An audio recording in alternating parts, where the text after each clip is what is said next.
Hello, welcome to the A to Z YouTube channel. My name is Toby Allen and I'm the A in A to Z and I'm in charge of all things producing and engineering. Today we're going to be looking at something I'm very excited about, and that's the Trivium AmpKnob bundle from Bogren Digital.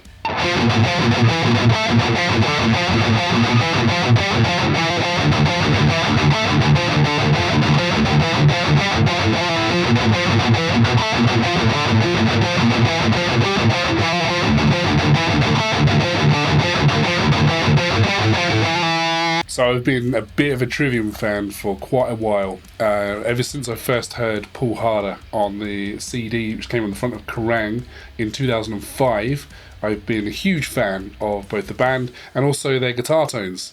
To be honest, if this plugin had come out 19 years ago, I would have killed to get it, because once I heard that guitar tone, I just wanted it, and I've been striving ever since to try and get something similar.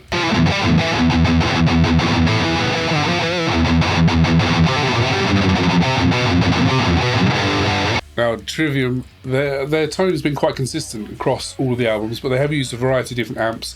On Ember to Inferno and Dead Men, they use a triple XXX, what shall I call the PV90. They also used a dual rectifier and Bogren on the Crusade. And on Dragons, they used 5153 Stealth. I believe the rhythm tones on all the other albums were PV5150. They've also used a few other amps over the years, like 6505 and 6534 on leads in particular. But generally speaking, they've had a fairly consistent tone across their 10 albums. And to me, it kind of sounds like it's an average across all of those albums. So it's kind of something that you can get pretty close to any of the album tones with this plugin. You can, of course, consider this a sponsored video, as I am affiliated with Bogren Digital. There is a link in the description below, and if you decide that you do want to purchase these, then please consider using that, because that will give me a little bit of a kickback. It helps out the channel. But of course, all thoughts and opinions are my own. So let's have a look at the three plugins that are included with the Trivium AmpKnob bundle. First one we've got here is the Rhythm channel, which is probably the one I will be using the most. For obvious reasons. And it sounds like this.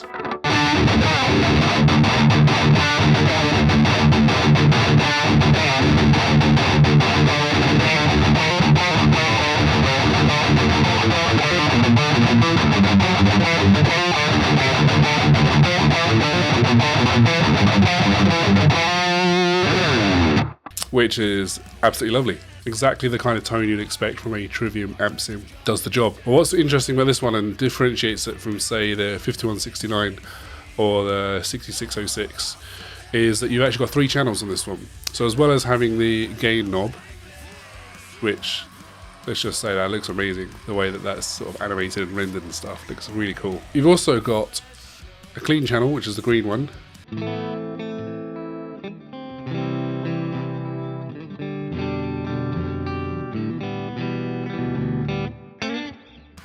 And what I like on there as well, you've got a nice little bit of reverb that gets added in when you go over to that channel, which is lovely. You've also got the yellow channel.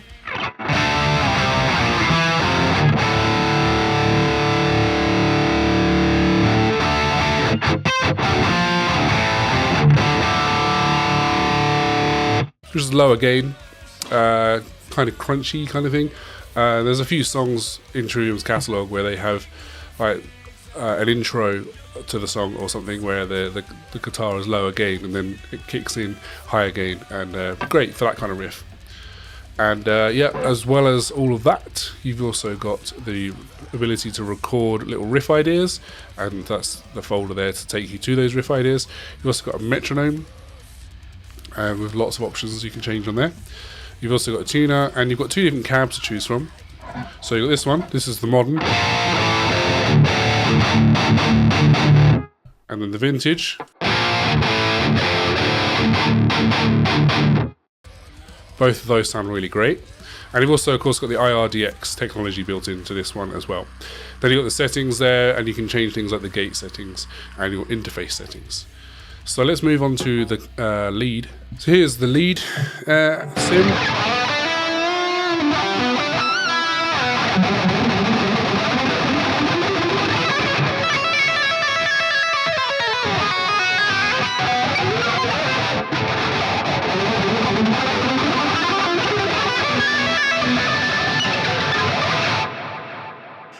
And this one's a lot of fun because you've got the delay and the Corey effects on there. It's really interesting, actually. I really like the fact that it has the Corey setting on there. A few years ago, Corey shared to his Instagram account a picture of Microshift by Soundtoys and said that was the secret sauce for his guitar solos. And it's been on every guitar solo they've recorded since, I think it was Vengeance Falls. And so I got that plugin, and I've been using it in almost every single one of my solos since then. And I've been really struggling to find a way to actually recreate that in a plugin or an amp sim, like all in one, like without having to run several plugins. And so it's really nice to have that now built in. So without it, it sounds like this. And with it, there's kind of a chorus, kind of doubler, kind of detune kind of effect on there. Just makes it a bit more wider and a bit cheesier and 80s-er. 80s-er? Is that a word? Which I think is appropriate because guitar solos are kind of cheesy and 80s-y, which is a good thing. So I really like that. And then you got the delay as well.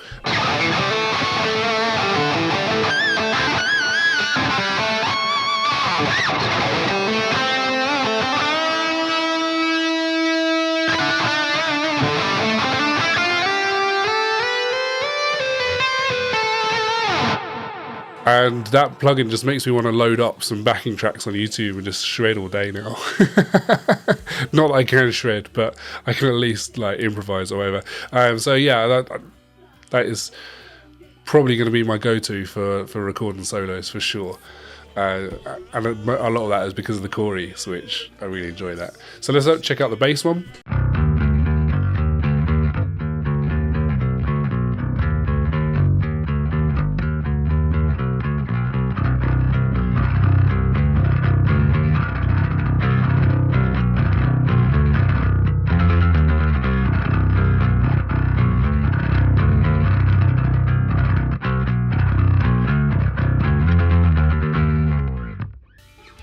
And that is a really lovely, tasty bass sound.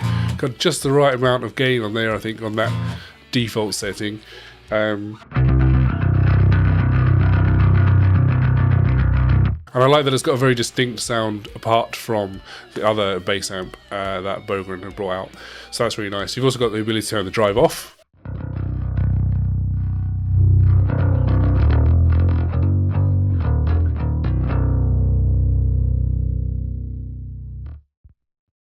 And you've got full out.